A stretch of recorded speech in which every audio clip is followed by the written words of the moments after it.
भारतीय संविधान की उद्देशिका यानी कि प्रस्तावना में धर्मनिरपेक्ष शब्द किस संविधान संशोधन द्वारा जो है जोड़ा गया था। तो आप सभी अपना राइट आंसर कमेंट करके बताइएगा। तो इस सवाल का जो सही जवाब होगा साथियों वो आपका हो जाएगा 42वां संविधान संशोधन अधिनियम 1976। आपका बिल्कुल सही जवाब हो जाएगा, option A is the right answer. चलिए नेक्स्ट क्वेश्चन आप सभी बताइएगा साथियों। भारतीय संविधान के किस अनुच्छेद के तहत जो है विधि के समक्ष समता यानी कि समानता का अधिकार प्रदान किया गया है। तो वह संविधान का कौन सा अनुच्छेद है। तो आपका राइट आंसर कमेंट करके बताइएगा साथियों। तो आपका जो बिल्कुल सही जवाब हो जाएगा ऑप्शन सी हो जाएगा, आर्टिकल 14 जो है बिल्कुल सही जवाब होगा, ऑप्शन सी। चलिए अगला प्रश्न आप सभी बताइएगा साथियों। अस्पृश्यता का अंत भारतीय संविधान की किस अनुच्छेद में वर्णित है। तो अस्पृश्यता का जो अंत है यानी कि छुआछूत का जो अंत है साथियों वह भारतीय संविधान के किस अनुच्छेद में वर्णित है। तो आप सभी का राइट आंसर हो जाएगा ऑप्शन सी, अनुच्छेद 17 में वर्णित है, ऑप्शन सी आपका बिल्कुल राइट आंसर होगा। अगला प्रश्न आप सभी बताइएगा साथियों, ध्यान दीजिएगा। स्वतंत्रता के अधिकार के अंतर्गत भारतीय संविधान के जो अनुच्छेद 19(1) है में कितनी मौलिक स्वतंत्रताएं जो है दी गई हैं। तो मौलिक स्वतंत्रताएं कितनी दी गई हैं। तो आपका राइट आंसर कमेंट करके बताइएगा साथियों। तो बिल्कुल सही जवाब हो जाएगा कुल 6 जो है आपको मौलिक स्वतंत्रताएं दी गई हैं, ऑप्शन बी आपका बिल्कुल ही सही जवाब होगा। अगला सवाल देखिएगा साथियों, आपका प्राण एवं दैहिक स्वतंत्रता का अधिकार क्या है। प्राण एवं दैहिक स्वतंत्रता का अधिकार किस अनुच्छेद के अंतर्गत आता है साथियों। तो किस अनुच्छेद के अंतर्गत आता है। तो आप सभी का जो राइट आंसर हो जाएगा वो होगा, क्या होगा।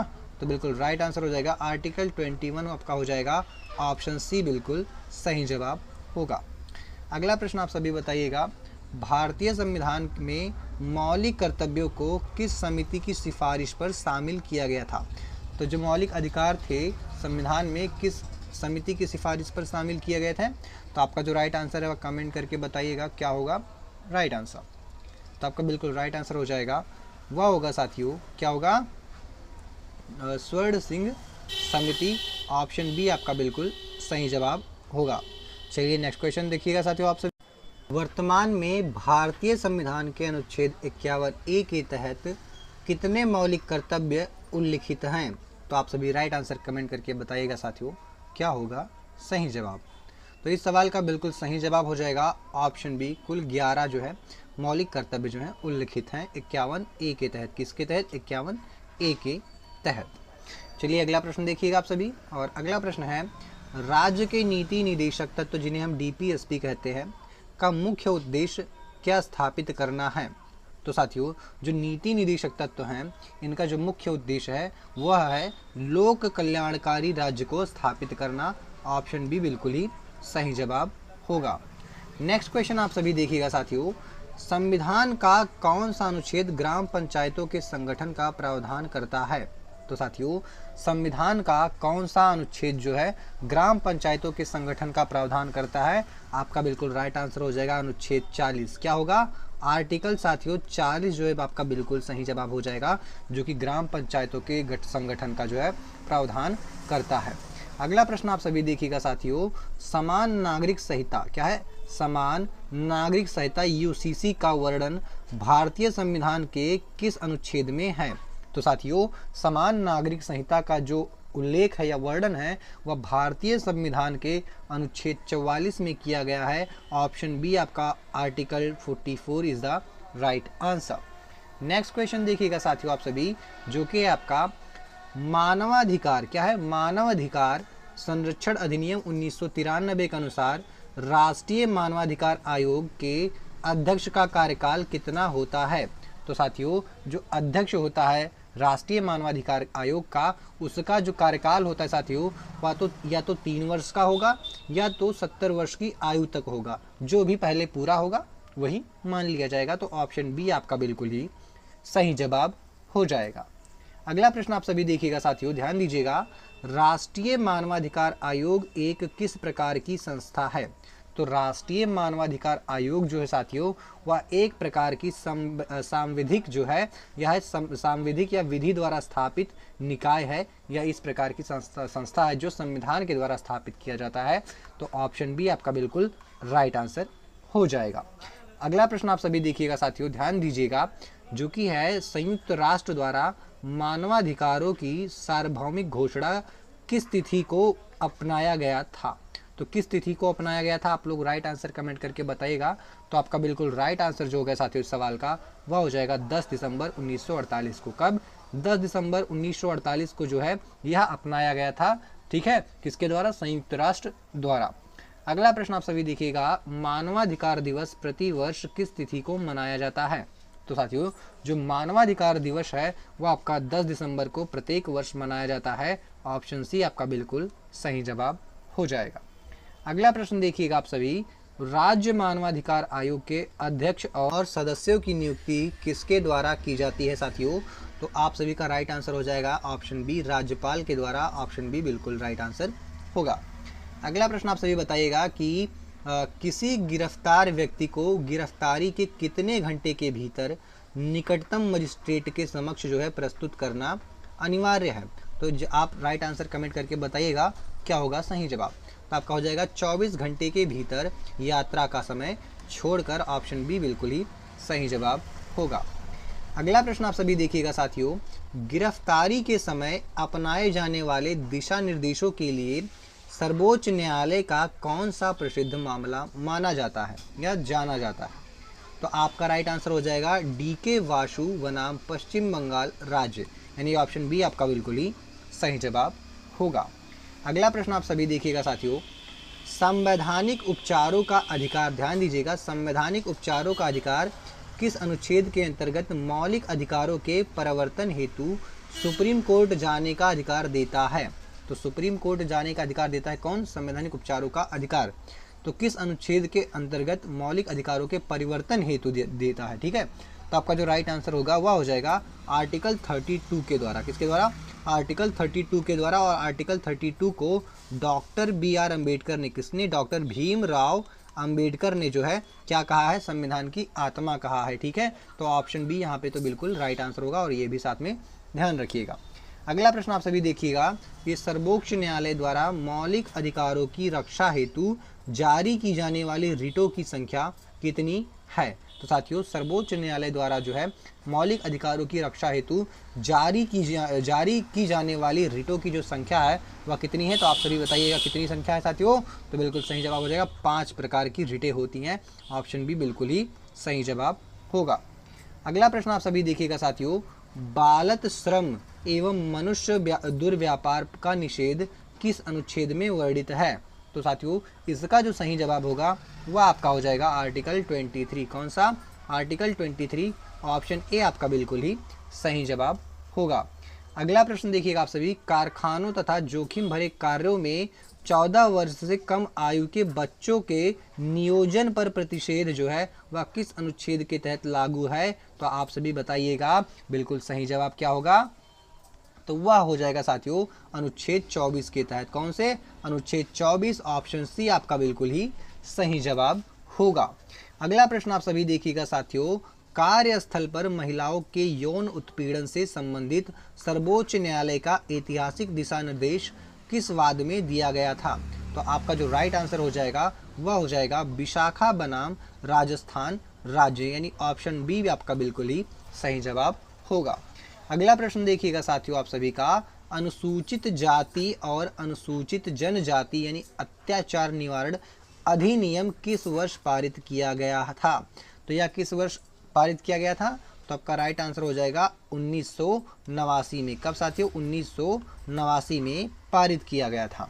अगला प्रश्न आप सभी देखिएगा साथियों, ध्यान दीजिएगा बिल्कुल ध्यान से कि राष्ट्रीय अनुसूचित जाति आयोग की स्थापना किस संवैधानिक अनुच्छेद के तहत की गई है।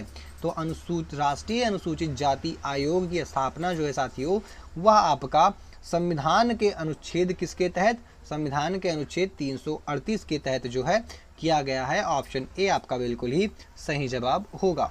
अगला प्रश्न देखिएगा, संविधान के किस भाग को भारत का मैग्ना कार्टा कहा जाता है। तो साथियों संविधान के भाग 3 को, किसे भाग 3 को जो है आपका क्या कहा जाता है, भारत का मैग्ना कार्टा कहा जाता है। ऑप्शन बी आपका बिल्कुल ही सही जवाब होगा। अगला सवाल देखिएगा, कार्यपालिका से न्यायपालिका का पृथक्करण संविधान के किस अनुच्छेद में उल्लिखित है साथियों? तो कार्यपालिका से न्यायपालिका का जो पृथक्करण है वह संविधान के अनुच्छेद 50 में उल्लिखित है या बताया गया है। ऑप्शन सी बिल्कुल ही सही जवाब होगा। अगला सवाल देखिएगा, अंतर्राष्ट्रीय शांति और सुरक्षा अभिवृद्धि का प्रावधान संविधान के किस अनुच्छेद में दिया गया है? तो साथियों अंतर्राष्ट्रीय शांति और सुरक्षा की अभिवृद्धि का जो प्रावधान है वह भारतीय संविधान के अनुच्छेद 51 में दिया गया है। कहाँ पे? भारतीय संविधान के अनुच्छेद 51 में। ऑप्शन डी बिल्कुल ही सही जवाब होगा। अगला सवाल देखिएगा, निम्नलिखित में से कौन सी याचिका यानी कि रिट जो है वह व्यक्तिगत स्वतंत्रता का महासंरक्षक मानी जाती है? तो व्यक्तिगत स्वतंत्रता का जो महासंरक्षक माने जाने वाला रिट यानी याचिका है साथियों वह आपका है बंदी प्रत्यक्षीकरण। क्या है? बंदी प्रत्यक्षीकरण। ऑप्शन बी बिल्कुल ही सही जवाब होगा।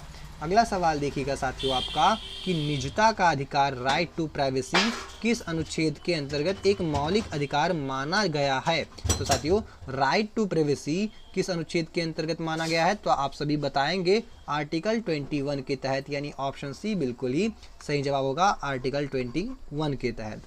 अगला सवाल देखिएगा साथियों आप सभी का, क्या है? के.एस. पुट्टस्वामी बनाम भारत संघवाद 2017 किस अधिकार से संबंधित है साथियों? तो आप सभी बताएंगे यह आपका निजता के अधिकार से संबंधित है। ऑप्शन बी निजता का अधिकार आपका बिल्कुल ही सही जवाब होगा।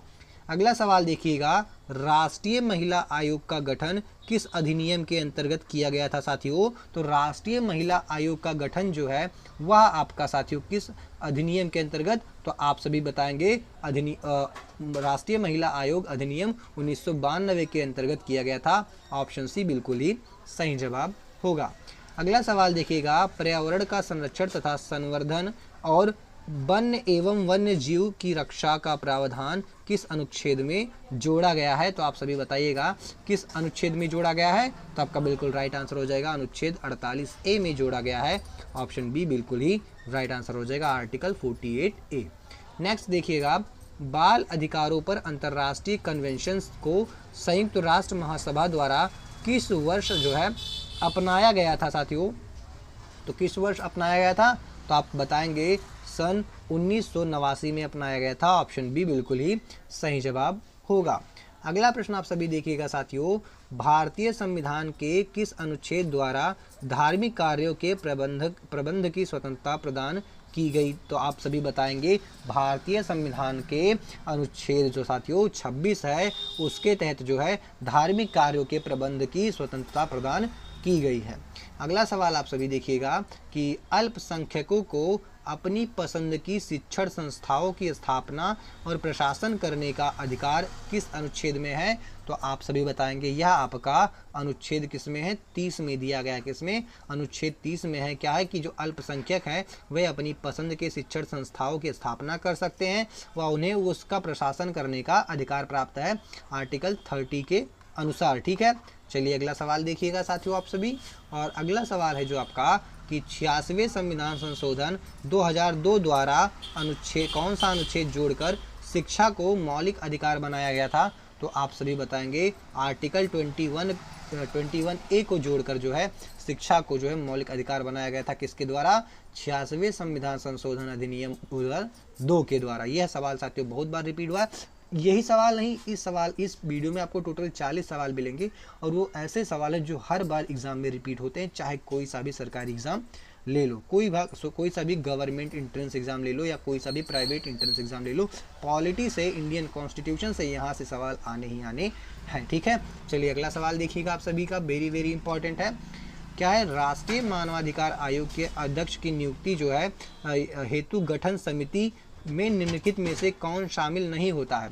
तो राष्ट्रीय मानवाधिकार जो आयोग होता है उनके अध्यक्ष की जो नियुक्ति होती है साथियों, उसमें इनमें से कौन शामिल नहीं होता है?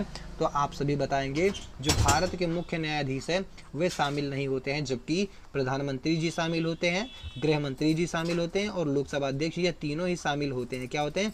तीनों ही शामिल होते हैं साथियों, जबकि क्या होते हैं? भारत के मुख्य न्यायाधीश जो होते हैं वह शामिल नहीं होते हैं। ठीक है, चलिए अगला प्रश्न देखिएगा आप सभी साथियों। और अगला प्रश्न है आप सभी का, पुलिस अभिरक्षा यानी पुलिस कस्टडी में होने वाली मौत या यातना जो होती है को रोकने हेतु सर्वोच्च न्यायालय ने किस मामले में सख्त निर्देश जारी किए थे?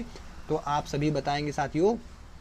या डीके वासु बनाम पश्चिम बंगाल राज्य के केस में या मामले में जो है सख्त कार्रवाई या सख्त निर्देश जो है सर्वोच्च न्यायालय द्वारा जारी किए गए थे। अगला सवाल देखिएगा आपका, सिविल अधिकार संरक्षण अधिनियम 1995 का पूर्व नाम क्या था साथियों? तो इसका जो पूर्व नाम था वह था अस्पृश्यता अधिनियम 1955। ऑप्शन ए आपका बिल्कुल ही सही जवाब होगा। अगला सवाल देखिएगा और आखिरी सवाल है इस वीडियो का, विधि द्वारा स्थापित प्रक्रिया, ठीक है, यानी कि प्रोसीजर एस्टेब्लिश्ड बाय लॉ का सिद्धांत भारतीय संविधान में किस देश के संविधान से लिया गया है? तो आप सभी बताएंगे साथियों, यह जापान से लिया गया है। कहाँ से? जापान से लिया गया है। ऑप्शन बी जापान आपका बिल्कुल ही सही जवाब हो जाएगा।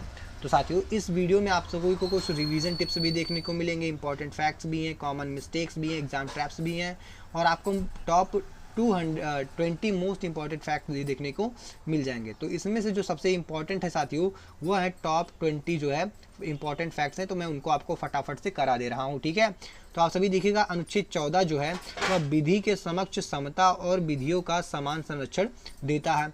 ऐसे ही क्या है आपका अनुच्छेद जो 17 है वह अस्पृश्यता का उन्मूलन करता है। ऐसी है अनुच्छेद 21 जो है आपको प्राण एवं दैहिक स्वतंत्रता प्रदान करता है। अनुच्छेद 21A आपको 6 से 14 वर्ष के बच्चों हेतु शिक्षा का अधिकार देता है। अगला है आपका अनुच्छेद 23 जो है मानव दुर्व्यापार एवं बलात् श्रम पर रोक लगाता है, यानी बलपूर्वक किसी से श्रम करवाना है तो उस पर रोक लगाता है। ऐसे ही आपका अनुच्छेद 24 है जो बाल श्रम पर निषेध लगाता है। अनुच्छेद 32 है आपका संवैधानिक उपचारों का अधिकार, जो कि डॉक्टर भीमराव अम्बेडकर ने इसे संविधान की आत्मा कहा है। अनुच्छेद 40 है आपका ग्राम पंचायतों का संगठन के बारे में है। अनुच्छेद 44 है आपका समान नागरिक संहिता यानी यूसीसी जो है लागू करता है यहाँ से। अनुच्छेद 48A आपको पर्यावरण एवं वन्यजीव संरक्षण के बारे में बताता है। अनुच्छेद 50 जो है आपको कार्यपालिका से न्यायपालिका को पृथक्करण बताता है, आपको डिफरेंस करना सिखाता है, आपको क्या दोनों में डिफरेंस है वो साफ साफ बताता है। अनुच्छेद 51 जो है आपका अंतर्राष्ट्रीय शांति और सुरक्षा के बारे में बताता है। अनुच्छेद 51A है आपको मौलिक कर्तव्य, जो कि कुल 11 कर्तव्य हैं। अनुच्छेद 338 जो है राष्ट्रीय अनुसूचित जाति आयोग से संबंधित है। अनुच्छेद 338A है जो है आपका वह राष्ट्रीय अनुसूचित जनजाति आयोग से संबंधित है। अनुच्छेद 338B जो है वह राष्ट्रीय पिछड़ा आयोग वर्ग से संबंधित है। एनएचआरसी का गठन जो है साथियों आपका 12 अक्टूबर 1993 को मानवाधिकार संरक्षण अधिनियम के तहत हुआ था। ठीक है, एनएचआरसी यानी कि राष्ट्रीय यानी कि नेशनल जो है आपका बात करें तो 12 अक्टूबर 1993 को मानवाधिकार संरक्षण अधिनियम के तहत हुआ था। अगला आपका विश्व मानवाधिकार दिवस जो है 10 दिसंबर को मनाया जाता है। विशाखा केस 1997 में जो हुआ था वह कार्यस्थल पर महिला उत्पीड़न यौन उत्पीड़न से जो है संबंधित है। अगला है आपका केशवानंद भारतीवाद जो है 1973 का, यह मूल ढांचा का सिद्धांत जो है देता है, बेसिक स्ट्रक्चर का सिद्धांत देता है। तो ये आपके हो गए टॉप 20 फैक्ट्स साथियों। तो यहाँ पे यह वीडियो समाप्त होती है, मिलते हैं नेक्स्ट वीडियो में। और साथियों मैं नेक्स्ट वीडियो आपको 5 मिनट की वीडियो मात्र लेके आने वाला हूँ इंडियन कॉन्स्टिट्यूशन की, जिसमें सारे important fact, exam repeated, PYQ concept, ये सारे जो है टू द की पॉइंट्स, ताकि मैं आप जब एग्ज़ाम देने जाए मैं पूरी प्लेलिस्ट बना के दूंगा आपको 5-5 मिनट की साथियों, ताकि एग्ज़ाम देते टाइम आप उसको फटाफट से रिवीजन कर पाएँ। ठीक है, ज़्यादा टाइम आपको ना लगे। तो मिलते हैं नेक्स्ट वीडियो में, तब तक के लिए जय हिंद दोस्तों।